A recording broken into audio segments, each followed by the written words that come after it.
Hello, everyone, and welcome to Creativity Worth Expressing. I am your host, Ryan Anthony Hernandez, and today we have special guest Maria P. Frino. Maria, welcome to the channel. How are you doing today?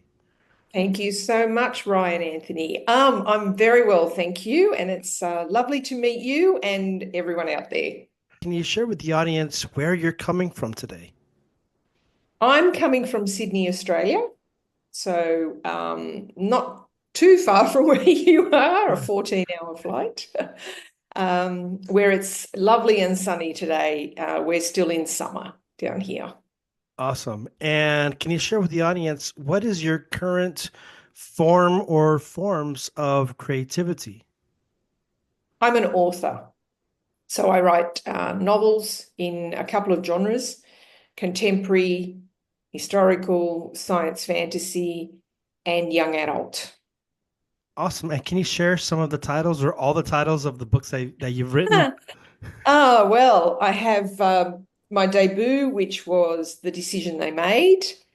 Um, I have my current one, which, if you can see that, is Mm. Fame and Other Disasters, set in television, which is where I began my career. I have Xenia Station Trilogy, which is a young adult science fantasy. And one of my bestsellers is called Edward's Cat Trilogy. And that is a young adult magical realism story. So for readers 13 plus, and it's a fun romp with shapeshifters and bullies at school and school friendships. So it's one of my little favorites, and there's three books in that, obviously being a trilogy.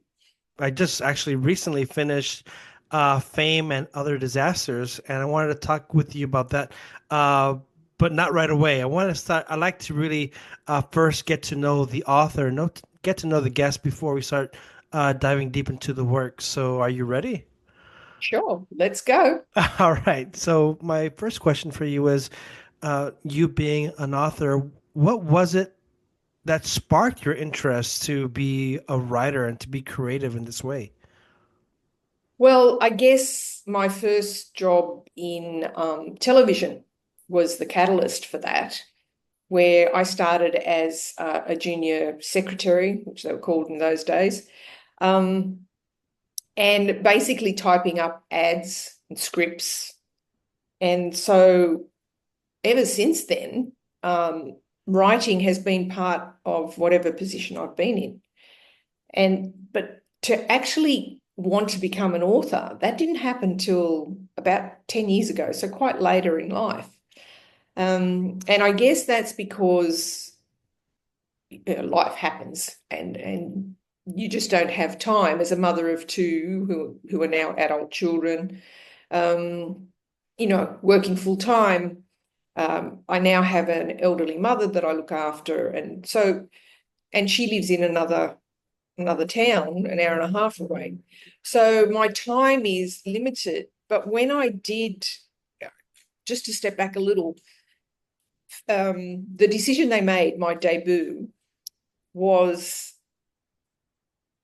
I started writing that when I was going through a difficult time back in my 20s. And then it was shelved because the kids came along, and I didn't have the energy. I put a lot of my emotion into that book and into those notes. And so I had to leave it for a while. I didn't think it would take, another 25 odd years, but that's what happened. Um, so I was cleaning up the house one day, and I found it in our office, and I picked it up again. I did 5 years of rewrites and deciding where I was going to fit this book. And the fact that it is very loosely based on stories that I heard growing up about World War II from my parents and my extended family. I wanted to honor their journey of coming to another country from a war-torn country to start a whole new life in with a whole different language and the opposite of what they were used to in Italy. So it's yeah, I guess that's how it all started when I found that book again. But in my day jobs, I've always been a writer. Okay, and when you have your work writing, and now you're getting into writing fiction and your stories, what was that transition like as a writer? A bit of a shock. When you're writing short form, it's quick and you're on deadline and you've got to get things out there. With my first book, the decision they made wasn't an easy thing to write, and it went through quite a few different variations. And I really didn't understand at the time the amount of energy and time you have to put into a novel. And I'm talking about, I mean, it's almost 100,000 words and it's historical. So I had to make the timeline work because it starts from World War II and it goes to the 1980s. And it's how it affects a family. And it's a saga of two sisters who don't speak for 40 years because of something that happened in the war. And it becomes a big secret. So I guess the shock was, how do you make a whole novel work and flow and make it interesting as well? So I'm a lot better now at managing my time. I don't spend that much time on a book anymore, on writing a book.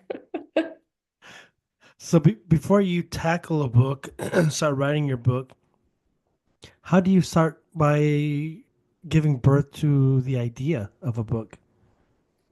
Well, the first book was, I mean, being from an Italian family, we're very Italian oriented, and also close to most of our family members, even the extended ones, which I'm sure you may have a similar situation. So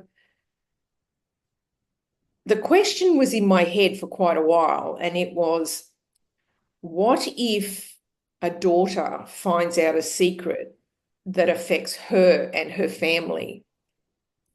And that just kept sitting in my mind. And I started to write notes, and that's when the story started to come alive. And because I had notes from when I was quite young, I already had a starting point. Mm. So that's where that came from. With the other books, they've been easier in that, like I said, I manage my time better, but also they're a bit lighter than what writing something that you know is important. All authors have said, write what you know, are told, write what you know. And yeah, the first one had so much a part of my history that it was quite emotionally draining. Mm. Whereas my other books are, quite lighthearted and easier reads. And I don't have to use as much drama. The drama in the decision they made is quite strong. So, but when I do sit down to write, and like for now, I'm starting on another science fantasy. It's when I sit down that everything starts to flow. If I'm just letting the idea float around in my head, it doesn't really develop. So, and I think this might be for quite a lot of writers, unless I'm actually sitting down at my computer with some notepad and scribbling down ideas, the book doesn't come to life. So some of those ideas can disappear. Mm. How many times has it happened where you have an idea and it just Quite a few, actually. I mean, time constraints is also the thing. And maybe I might start one of them and it doesn't quite work. I mean, I've actually gone through that with my current work in progress. it it wasn't working as it's a little story about a robot who starts to get human feelings towards a young boy that she rescues. And I was making it quite serious, and it wasn't working for me. So if it doesn't work for me, it's not going to work for the reader. So I've now I put it aside for a little bit. I've now changed it to be a humorous one, and it's a bumbling robot.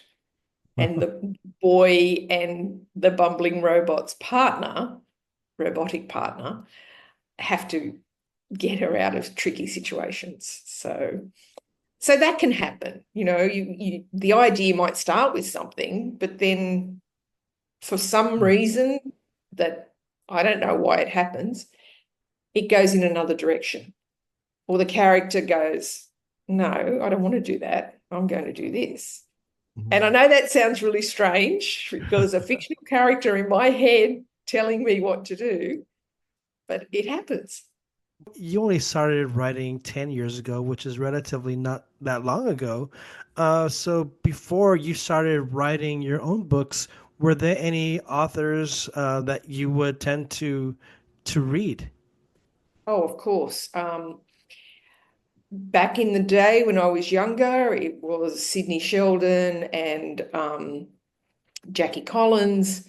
Um, I don't remember many of them now, but I was a fairly prolific reader from 16 years onwards. I didn't really read that much when I was younger.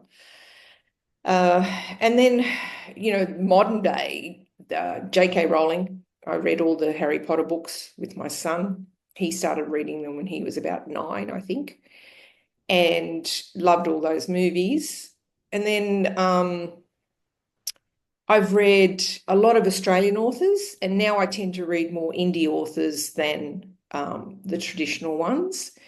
And I'll read historical fiction. For instance, I just read Kristen Hanna's The Women, which was set in the Vietnam War. And that blew me away. It was a really good book to read because I remember the Vietnam War. I was 15 when the war ended. So I saw all those images on the screen. So Kristen Hanna, Leanne Moriarty, who is an Australian author, and she has had, I think, 2 or 3 of her books on the screen. So many. Jojo Moyes. They're not coming to my head at the moment, but yeah, a lot of the indie authors that I follow online, we've become friends, and we share each other's work, and we help each other to get things published. We see in your writing career a few genres. You have the like historic, and then now you're getting into the robots, and then we see also the fiction going on. Throughout your writing career, what are some challenges that have popped up, and how were you able to uh, climb over these challenges? Well, the first one was getting my head around writing a whole novel. That wasn't as easy as I thought it was going to be, because when you're writing for businesses, you know the product, there's people around you who are helping you, and there's meetings and discussions, and the format becomes a thing that a few people work on. When it comes to writing a novel, you're it for quite a while. I mean, I now have a lot of author friends, and we do writers groups, and we bounce off each other. But when I first started, I didn't have that. And I didn't keep it quiet for quite a while. It wasn't until the decision they made was out, which, by the way, was 2019, November, and then COVID hit in March the next year. So I didn't get to launch it at the time. And so, yeah, there was a few hurdles to get over then. And the only way you get over these hurdles, because they're going to happen with every book, is to just keep going. And and in that keeping going, you have to take breaks. Mm. Go and do something else, leave it for a little bit. And it might feel like the best thing you've written. But then when you come back to it 2 days later, a week later, a month later, however long you want to leave it, you see plot points that are wrong, or it's going in the wrong direction, and you will do a rewrite. What I do try and do is write a full draft before I make too many changes. But I am a bit of a person that will reread and change as I'm going. I'm trying not to do that now. I'm trying to get all the words down first, no matter how good or bad they are. With your books, like how do you come up with the idea of the characters? I mean, there's so many rich characters in your books. Like where do they come from?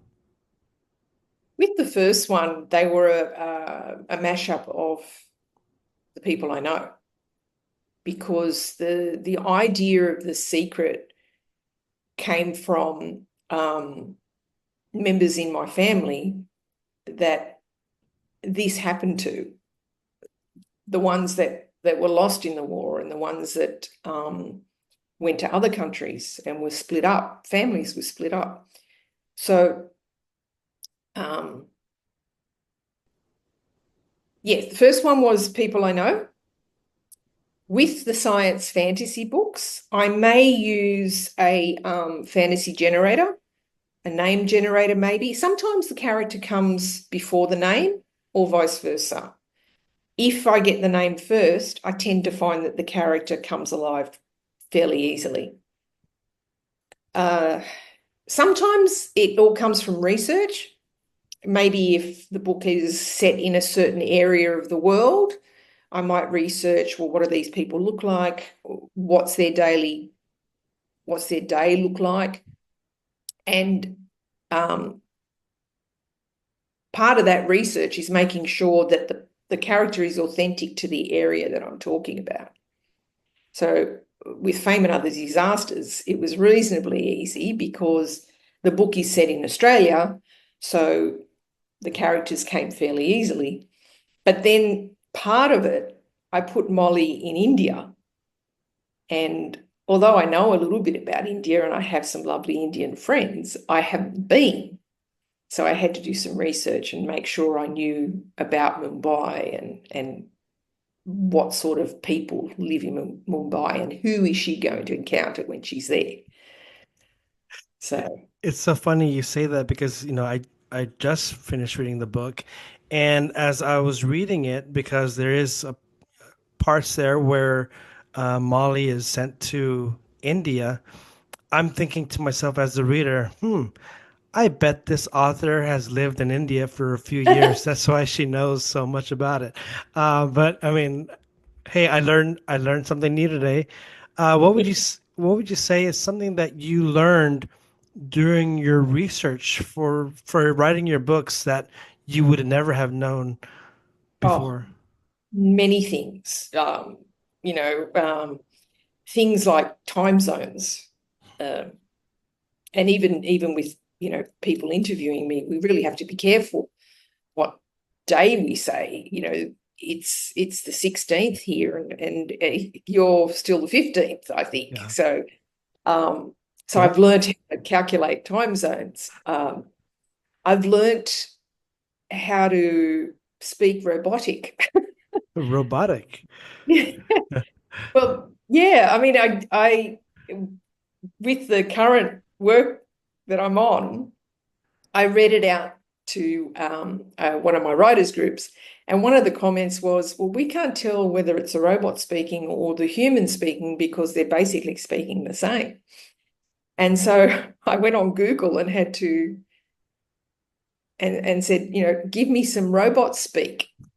And of course, it all came up, and it reminded me of the shows that I used to watch, and the robots do speak like C3PO and Yeah. R2D2 do not speak like humans.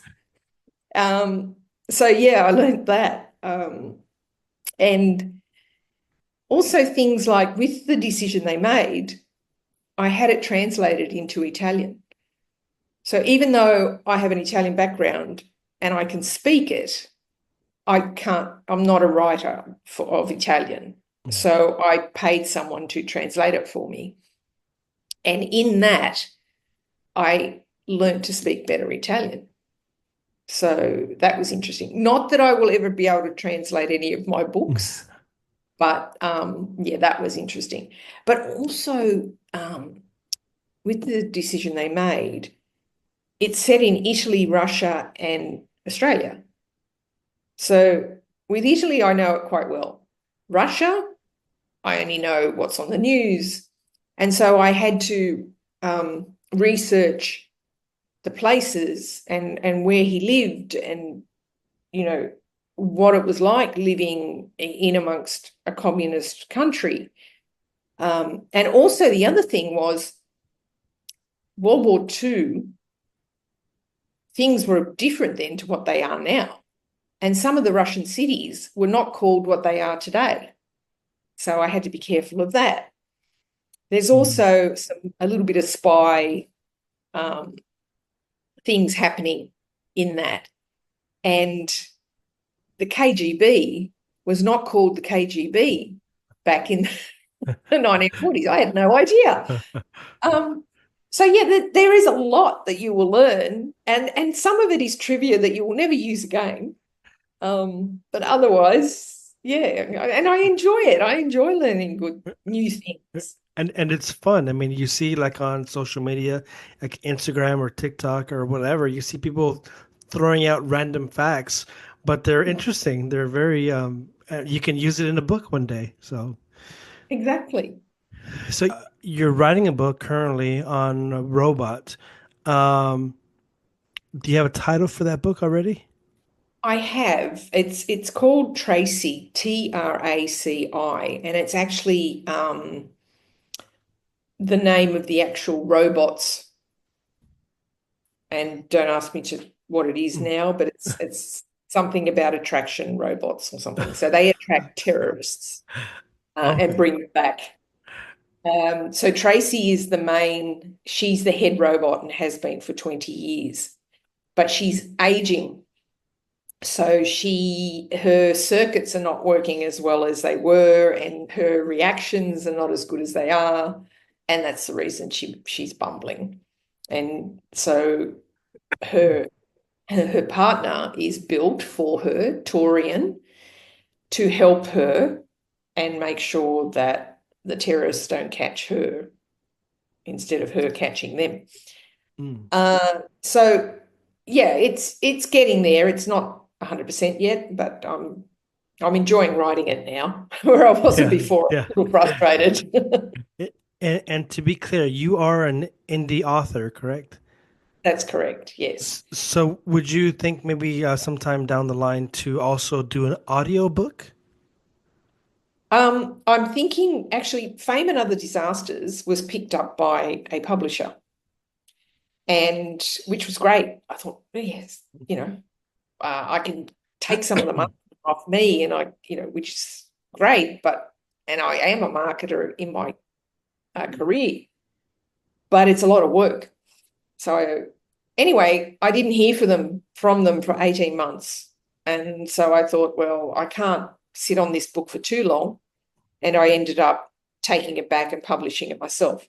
I'm currently in talks of getting Fame and Other Disasters made into an audiobook. Maybe it might happen mid this year. I don't know. However, audiobooks to produce are expensive.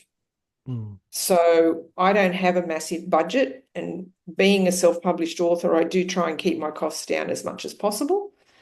But it looks like this will go ahead. I have a narrator who has come on board, and I have a studio not too far from where I live. So I'm hoping that works. And speaking to a lot of my friends and family, they like audiobooks because, they can clean the house or they can be doing something else while they're listening to the book. And a lot of people have become only audio because they find that someone else reading to them is not only relaxing, but they also get pronunciations correct. And yeah, it's interesting listening to audio. And for your upcoming book with Tracy, like, do you have an idea of what you want Tracy's voice to sound like? I know you mentioned like C3PO, but like if it does become an audiobook, what direction would you want it to go to? Like, would you want the robot to have an accent, like an English accent, Australian? Interesting. I haven't thought that far ahead yet. If Fame and Other Disasters works, the next book that becomes an audiobook will be the Edward's Cat trilogy. And then possibly Tracy. I don't know. I guess in the back of my mind, the book is a bit, the humor in it is a bit like a show called Get Smart, which was around many years ago. And I used to love watching it coming home from school. And it was about a bumbling spy. And he had, Adam's his name was, I can't remember his first name. He had a lovely voice. So I may go with something like that. But yeah, English accent, that's interesting. I might think about that. And a moment ago, you were mentioning that you did have some struggles writing your first book, especially writing alone. But then there was a bit of a change because you also talked about finding writing groups. Can you share about the impact of having a writing group that you can be a part of? Huge. The first writing group, oh God, we must be about 7 or 8 years into that now, is we've become very good friends. And like I said, we help each other with our work. And it's not only just about writing, it's also about the social side of things. And because we all have the one goal of publishing books, our interest focuses on that. And we might do things like have coffee meetups and, and sometimes, and especially during COVID, we had to do it over Zoom. So yeah, the impact, it takes away a little bit of imposter syndrome. It gives you people to give you feedback and you can bounce back off. And you don't feel so alone. So, and what's come out of that initial writing group is, and meeting other authors online, like Twitter was a big place where I met people, but I'm no longer on Twitter. However, I have remained friends with the people that I met. And through that, we started what's called Sydney Authors Inked, INKED. And it's a group of authors. We do author talks and a book festival once a year. And it's not just for indie authors, but it is an outlet for indie authors to come and show their work. And it's free. The author talks are free. We've had some amazing authors who've come to the talks, and we did so many last year. We did 6 2-hour talks plus the festival, and we kind of got extremely tired. So we've decided this year to cut back. We may only do 2 or 3 events. We don't know yet. So, but there are people interested. We've always got authors sending emails saying, let me know when your next event is on. And that's become, it's a way of us giving back to the writing community. And by no means are any of us rich or made a heap of money out of our writing. But we all made mistakes along the way. And if we can help someone not lose too much money and reduce the amount of mistakes they make and learn from us on how to self-publish, then yeah, it's very rewarding, and I really enjoy that. Awesome. So thank you so much for sharing. And what was the name of the group again, or the website that you have? Yeah, it's Sydney Authors Inked. So there is no apostrophe. So Sydney, as in the city Sydney, Authors Inked, Inked. I wanted to get into um, a bit about your book, the one that I just read, Fame and Other Disasters. Can you walk us through what was it like during the process of writing the book? Um, so Fame came from my background of working in television for a little while when I was younger. And it was interesting. I was on another podcast years ago, and they said, one of them mentioned, "Oh, you work in television. Have you written any books about television?" And at the time, I hadn't. Although in the decision they made, one of the characters is a TV journalist and has her own show. And they said, "Why don't you expand on that?" And so I put that in the back of my mind. And when I had finished, I think it was Edward's Cat, and Fame and Other Disasters came into my head, I thought, right, well, let's use what I learnt in television and the characters and the egos. Now, that's a big thing, the egos. The television industry was full of, now, when I was working there, was full of huge egos and big hair Mhm. and um, and a lot of jealousy. So, and I was quite young, so and naive, but I did pick up on a lot of that. And I used that psychology writing the characters in this book. I don't want to spoil the book because I really want to always invite the audience members to really go get a copy. Um, but something that I really found interesting is the energy of the friendship between the two main characters, Emma and Molly, but also how, unfortunately, and this is based on reality, I think, how social media can really tear apart at a friendship. Where did you get this idea to introduce the social media and the bullying aspect into this book?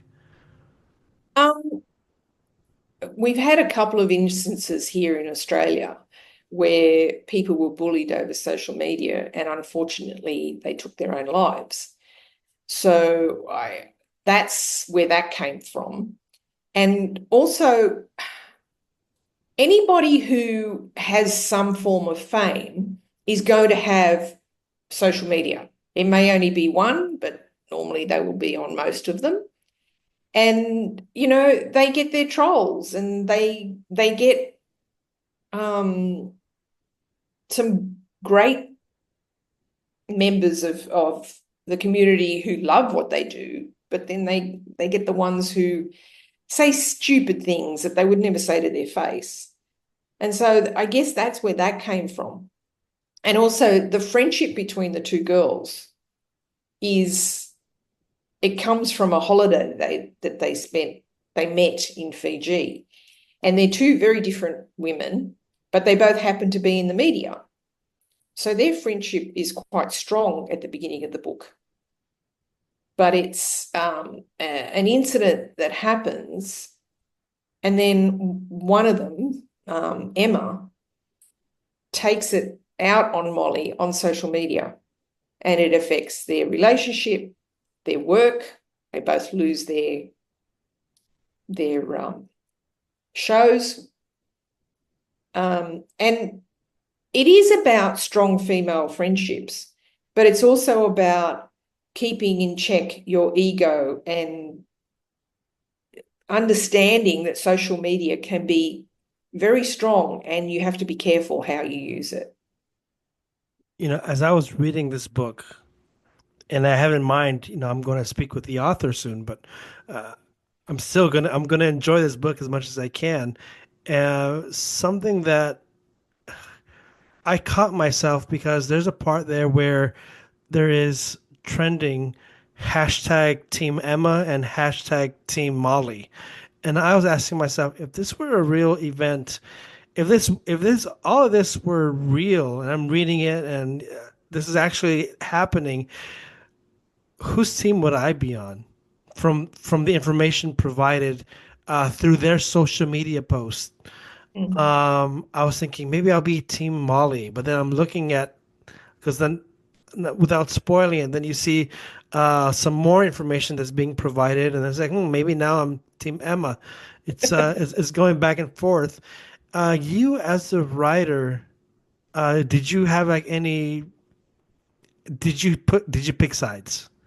No, I had to be impartial. Um, Molly being the main character, and Molly's entry into being a TV star was accidental. She didn't go through journalism school and study. She just happened to be a bit like me, where I started um, as a typist and then went into the public relations department and then went into production. And so I worked for a small regional TV station and I worked my way up. And so Molly has a little bit of my career in her, whereas Emma she went to university, she's journalistic trained, and she is on one of the main TV stations, whereas Molly is on one of the secondary ones, which um, a few people, well, there's quite a few of them that pop up every now and then. The stations are so many now compared to what we had. I think we had 4 when I was growing up. So it's a very different scene now. So that was the differences I made between the girls, and Emma is very polished, and you can see that she has had training in her background, whereas Molly, and it shows in her show, is more laid back and will do interviews with weird celebrities, or go and do some things that Emma would never do. So and I guess it's those differences that makes them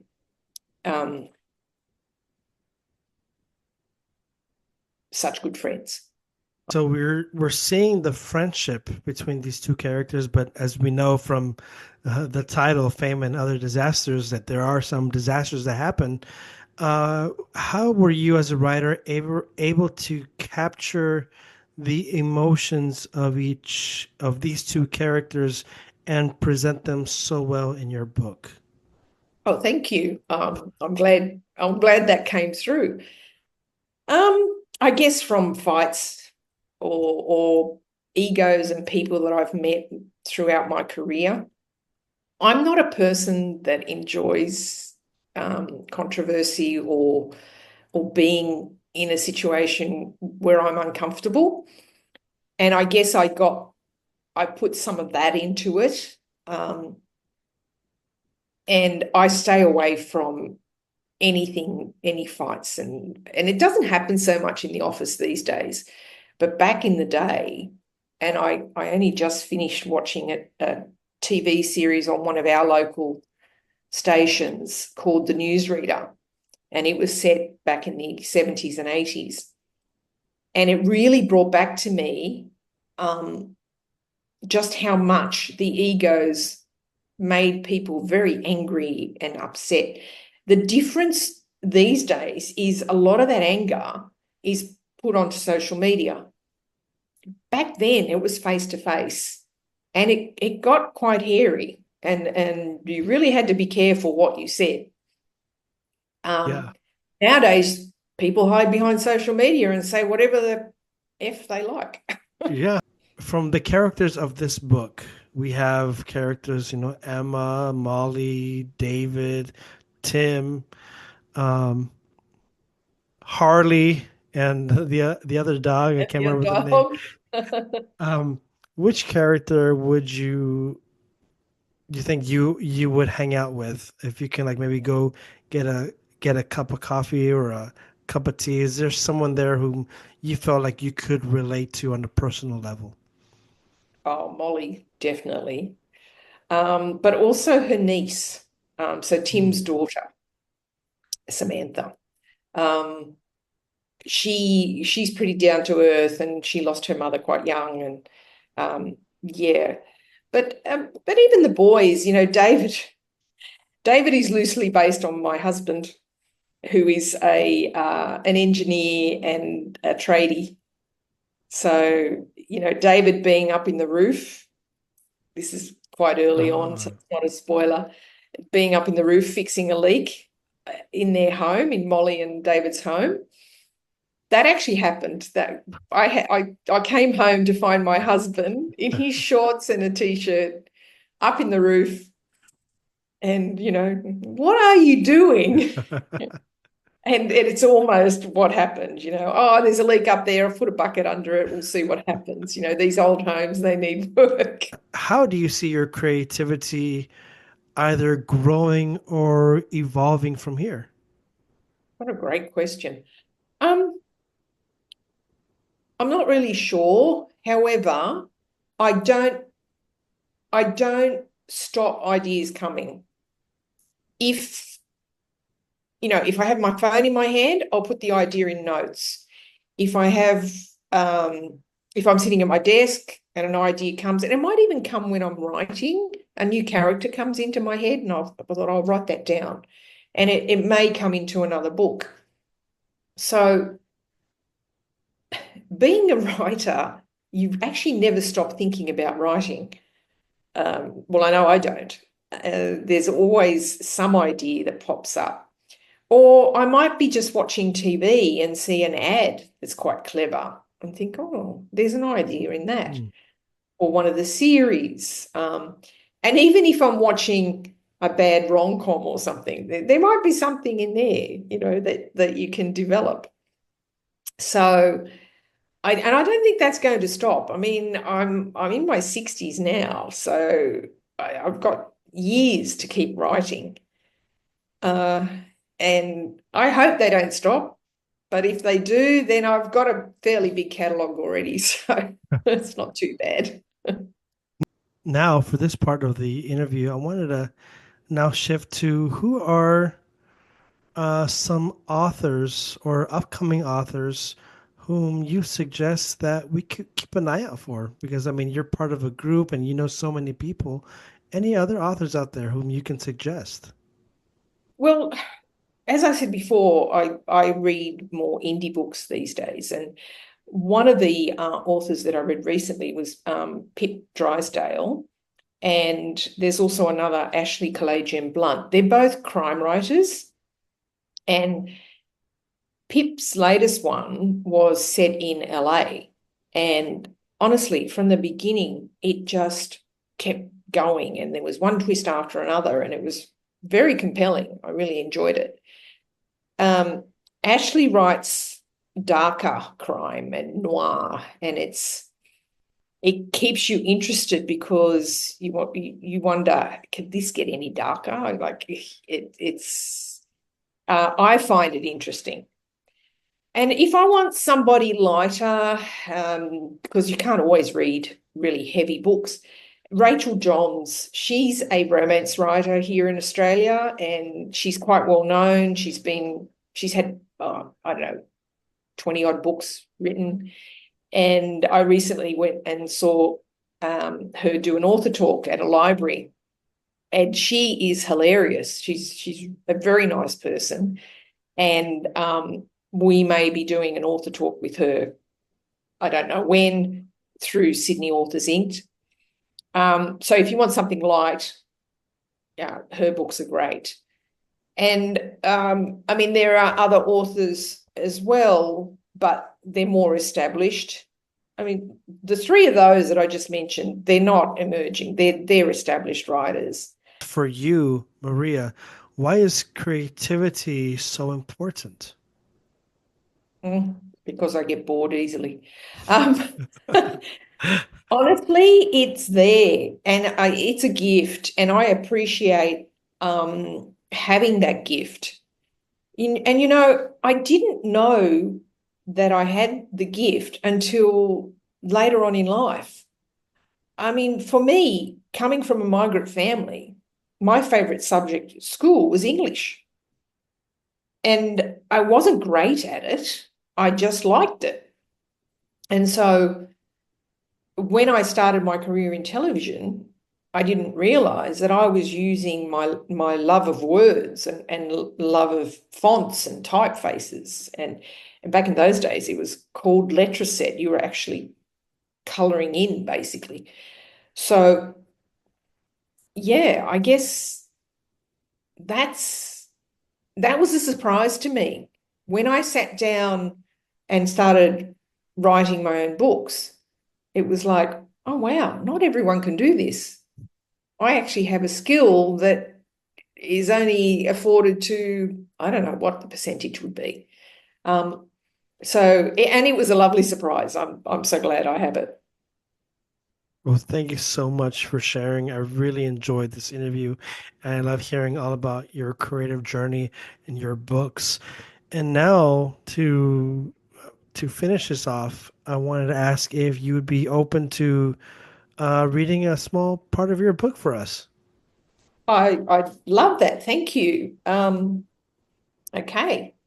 I'm going to read just a couple of pages from chapter 2 with Molly.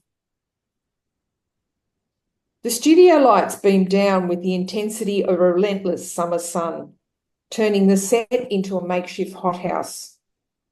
Tropical plants would thrive here, but Molly is wilting. It's late January and the studio air conditioning hasn't caught up with the early morning heat, leaving the room sweltering. Her makeup artist stands by, pointing a portable fan at her face, trying to keep the sweat from gathering on her brow and upper lip. Molly's eyes flick to the director's face and then to the digital countdown ticking away on the camera. The fan moves out of sight, her makeup artist stepping off the set. It won't be long now. The first recording of her show for the new year is just seconds away. She waits for the show's logo and tagline, "Brighten your day with daytime," to fade out. Her face beams as the camera zooms in with the air around her beginning to cool finally. Welcome to the new year and another fantastic season of Daytime, your daily hit of celebrity and all things social, fun, and fabulous. I'm your host, Molly Edwards, and my promise for this year is that this, she waves her hand around, is a COVID-free zone. Loud claps and cheers from her audience, only half of her usual, and all wearing masks, and they stop her mid-sentence. She waits until it all dies down. Her heart drops at the sea of masked faces, some colourful, some drab. Her eyes peering over them, wary of being in public, even though they are all spaced apart. You heard me. Daytime is not the show to hear any more awful news about the pandemic. If you want stats and information about what we have all endured and are still enduring, then you have the wrong show. She pauses as the audience erupts again. I'm glad you all agree with me. Now, it's time to introduce our first guest, who, as a first-time author, chatting to the author amicably, putting him at ease, she is oblivious to the cameras, the crew, and the murmurs she can hear from the studio control room. Molly is now a seasoned professional and is able to put her interviewees in a comfortable space. They trust her. The author has settled into the conversation well, a good choice as a first guest. When the interview ends, she accepts a copy of the book from the author. This is a perk of the industry. All the freebies, and even though she won't have time to read this book for a while, she still appreciates receiving gifts. So the first show is done. Molly sits and waits until the audio technician unhooks her microphone. The crew is milling around, happy that the first show of the season is complete. The shows are produced over 4 days, and it can be intense at times. She keeps things upbeat, and her humour appeases any wrinkles her crew when they become fatigued. Mostly they are professional, and the show goes to air without a hint of anger, animosity, or mistakes. Working with professionals like Harold, the floor manager, who keeps an eye on everything and anticipating what the director and producer need, is a big plus in the industry. The crew is the cog that keeps the show on air. Okay, 1 down, 4 to go. Thank you so much. Thank you so much for reading that. So I'm still not. I still can't get used to reading reading out loud. It's nerve-wracking. Well, thank you so much. And for those who are in the audience and want to discover more about you, where can they go? Okay, well, I have a website, mariapfrino.com. There is a shop on there. They can buy my books direct from me, and I will send them out to them. I'm also on Amazon, and you can find my books online in other areas, but not as much these days. I'm on Kindle Unlimited now, which is how you were able to read my book. So Amazon. And also in libraries, go to your local library and ask for any of my books, and bookstores here in Sydney for anyone who's listening from Sydney. Okay, well, thank you so much. And I'll make sure to leave your links over in the show notes so those who are listening can, excuse me, so those who are listening can go check that out. And for those who are in the audience, please give a like, subscribe to this channel, and please share this episode so that more people can discover the awesome creative world of our guest, Maria P. Frino. Again, Maria, thank you so much for being here on Creativity Worth Expressing. Wonderful, Ryan. Thank you so much.